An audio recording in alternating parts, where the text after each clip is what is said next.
አሰበ ተፈሪ ለመሄድ በቃ ወስኗል። ከዛ ጠዋት መኪናው በሌሊት ነው የሚገኝ ተብሎ እሱን እየጠበቀ ነበረ አሰበ ተፈሪ ለመሄድ።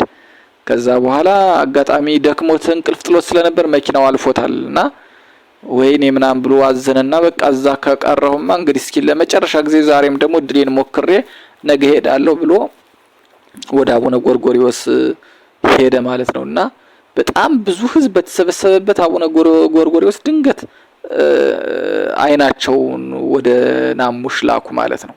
እና ናሙሽ ምን ብሎ ጸልዮ ነበር? ድንግል ማርያም ዛሬ በህልማቸውም ቢሆን ስለኔ ያሳያቸው ብሎ ጸልዮ ነበር የወጣው። እና አቡነ ጎርጎርዮስ ድንገት ሲያዩት እንደዚህ ና ብለው በጥቅሻ እንደዚህ እጃቸውን የጥቅሻ ምልክት ያሳዩታል ማለት ነውና ከዛ ወዲያው እሱ ሄዶ ተባረከና ድፍት ብሎ እግራቸውን ሳመና ምንድነው ችግርህ አሉት። እሱም ያለውን ችግር አስረዳቸው፣ እያንዳንዱን ነገር አስረዳቸው። እንደዚህ አይነት ገዳም ውስጥ ነበር ማገለግል፣ ቅድስት ሥላሴ እንደዚህ ያልሆነ ብሎኝ እንደው እዚህ መጥቼ ቦታ አግኝቼ በተማርኩበት እንዲህ ለማገልገል ነበር እንደው እና ምናምን ብሎ ያለውን ነገር አስረዳ። ከዛ በኋላ እዛ በጣም ቅጥር ከባድ ስለሆነ ከዛ የከረዩ ማህበረሰቦች አሉ ከናዝሬት ከወለንጭቲ የሚባል አካባቢ አልፈው መታራ ሳይደርሱ እንደዚህ የከረዩ ማህበረሰብ የሚባሉ አሉና እነሱ ተጠምቀው ወደ 500 አካባቢ ምዕመናን ተጠምቀው ቤተክርስቲያን ቅዱስ ገብርኤል ቤተክርስቲያን ተሰርቶላቸዋል እዛ ስፍራ ላይ ማለት በጣም በረሃ ነው። ምንም በቃ ኦሮምኛ ተናጋሪዎች ናቸው እነሱም ግመል ወተት የሚጠጡ ምናምን ናቸው ምናምን መኖሪያ ምናምን ስፍራ የለም። ቤተክርስቲያኑ በባዶ በረሃ ላይ ነው የተሰራ። ለዛ ስፍራ ለፈተና እንዲፈተን አንድ እሱን ያዙት ተባለ ማለት ነው እኔን ማለት ነው። እና ግዴታ እዛ የሚሄድ ሰው ግን ኦሮምኛ መቻል አለበት ተባለ። ናዝሬት እየኖርን እየተመላለሰ ነው የሚገለገል እንጂ እዛ ማረፊያም የለውም ቦታ። እና በወር 800 ብር ነው ተባለ። እና ለዛ የሚፈተን 2 ካህንና የሚፈልግ 2 ካህንና 3 ዲያቆን እና የሚፈተነው አገር ምድር ሆነ። እና የሚፈተኑት ደግሞ መስፈርቱ ኦሮምኛ መቻል አለባቸው በቃ ግዴታ ነው። እኔ ደግሞ አልችልም። ከዛ በኋላ ስንፈተን ሁሉም ኦሮምኛ ትችላለህ? እኔ ትችላለህ? አልችልም። እና ታዲያ ለምን ትደክማለህ? ከዛ ለማንኛውም እንግዲህ ተፈተን ምናምን ብለው ስንፈተን ሌላው ሁሉ ቅኔ ያውቅም ቅኔ ማውቅ እንትን የሚያውቀው ናሙሽ ብቻ ነው። እና ናሙሽ ቅኔ በማወቁ ተመረጠ። በቃ ሌላ ከሱ ውጭ 2 ዲያቆን እና 2 ካህን ኦሮምኛ የሚችሉ በደንብ በቃ ስለሚችሉ ተፈትነውም ስላለፉ ከዛ 3ቱ ተመደቡ። በየሳምንቱ እሁድና ቅዳሴ የሚሄዱት በየሳምንቱ እሁድና በየሳምንቱ እሁድና በወር አንዴ ለገብርኤል ነው። ስለዚህ ናሙሽ ናዝሬት ቁጭ ብሎ ነው እየተመላለሰ የሚያገለግለው እንጂ በጭራሽ እዛ መኖሪያም የለም ምንም ምግብም የለም ምቾትም የለም። እዛ ምንም አይመችም ጭራሽ ምንም ነገር የለም። ስለዚህ ናሙሽ ምን አደረገ? በትንሽ ብር በ300 ብር ምናምን ተከራየና እዚህ ናዝሬት ሆኖ እየተመላለሰ ማገልገል ጀመረ። እና ለትራንስፖርት ሲያወጣ ራሱ ከፍተኛ ወጪ ነው የሚያወጣ ሩቅ ስለሆነ። ግን የጅቡቲ ከከባድ መኪና ተሽከርካሪዎች ወደ ጅቡቲ የሚሄዱ እነሱ በቃ እነሱ እንትን ይተባበሩት ነበር። ይዘውት ይሄዳሉ ይዘውት ይመጣሉ ምናምን። እና በእንደዛ ሁኔታ ውስጥ እያገለገለ ቆየና ለ6 ወር ካገለገለ በኋላ ድጋሜ ለአቡነ ገብረ መንፈስ ቅዱስ ለአቡነ ጎርጎርዮስ አሁንም ጥያቄ መጠየቅ ጀመረ። ብፁዕ አባታችን አልቻልኩም፣ እዛ ያለው ነገር ከባድ ነው፣ ቋንቋ አልችልም፣ ደሞዝም ደግሞ አነስተኛ ሆነ፣ ከባድ ሆነና የተሻለ ነገር ምናምን እያለ አሁንም እትት ማለት በቃ በጣም ረጅም ጊዜ እሳቸው ሞቶት ጀመረ። ግን ምንም መልስ የለም። እና ናሙሽ የመጨረሻ አማራጭ የሚለውን ነገር ወሰነ ማለት ነው። እሱ ምንድነው? አቡነ ጎርጎርዮስ ወደ ገዳም ይችን ፍልሰታ ጾም ላይ ገዳም ነው የሚያሳልፉ ሁሌ ለሱባኤ እና ሁሌ ከመግባታቸው በፊት ሁሉንም አገልጋዮች እየሰበሰቡ ቃለ ቡራኬ ቃለ ምዕዳን ይሰጣሉና እየመከሩ እያለ ናሙሽ አንድ በቃ ውሳኔ ወሰነ። ዛሬ እንደምንም ብዬ በቃ እኔ ከዚህ አይነት ስቃይ ውስጥ መዳን አለብኝ እንግዲህ ዘመድ የለኝ፣ ገንዘብ የለኝ፣ በየትኛውም ነገር ሊሆንልኝ አይችልም። ስለዚህ መሞከር አለብኝ ምናምን ብሎ ናሙሽ ቅኔ መቁጠር ጀመረ ማለት ነው። እሳቸው እየመከሩ እሱ ቅኔ ይቆጥራል። ቅኔ ሊያደርግ ማለት ነው። በቅኔ መልእክቱን ሊያስተላልፍ። ከዛ በኋላ እሳቸው እየመከሩ መልእክት እያስተላለፉ እሱ ቁጭ ብሎ ቅኔውን ይቆጥራል እና ከዛ በኋላ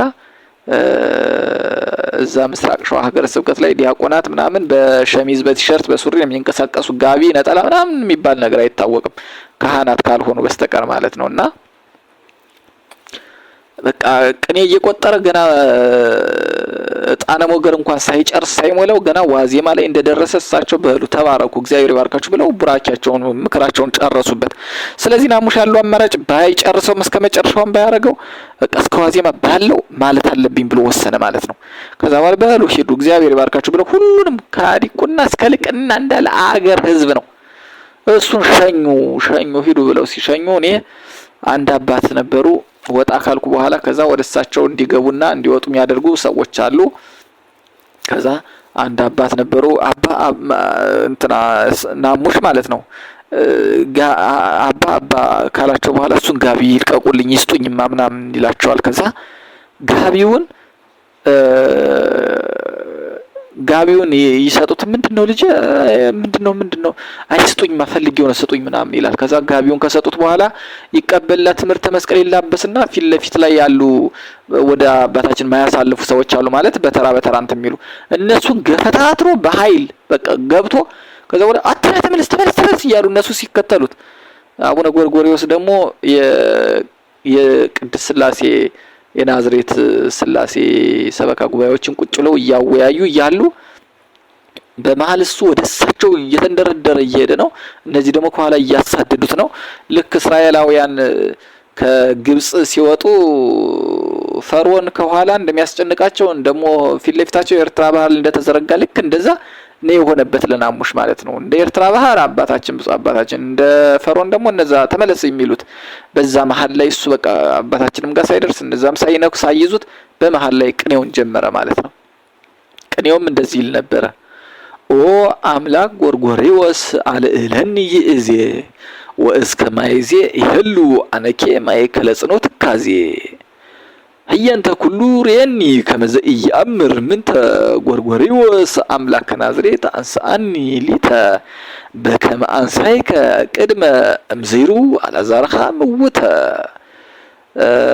ኢታርምሚ አፍ ማርያም እምከ ጎርጎርዮስሃ እንተ ወለድኪ በንጽህና ጥበብ ወበአይምሮ ድንግልናኪ እንዘ እትመነደብ አነ በረሃብ ወጽም ወአስምዕኒ ድምፀኪ ጎርጎርዮስ እግዚአ ኩሉ ፍጥረታተ ሰማይ ወምድር እንተ በኩለሄ ሀሎከ ኪያየ ከመ ትርዳአኒ ስእል ኪያከ እንዘ እብል አነ በይንተ ማርያም ምከ ወበይንተ እሉ አበው ሐዋርያቲከ ዘነበሩ ወቆሙ ቅድሜከ የሚል ነበረና መወድስና ጣነ ሞገር ሥላሴ ይጎለዋል። ያው ግን ቢሆንም ባለው ጊዜ ይሄንም ቢሆን ማለት አለብኝ ብሎ ያለውን ነገር መልእክት አስተላለፈ።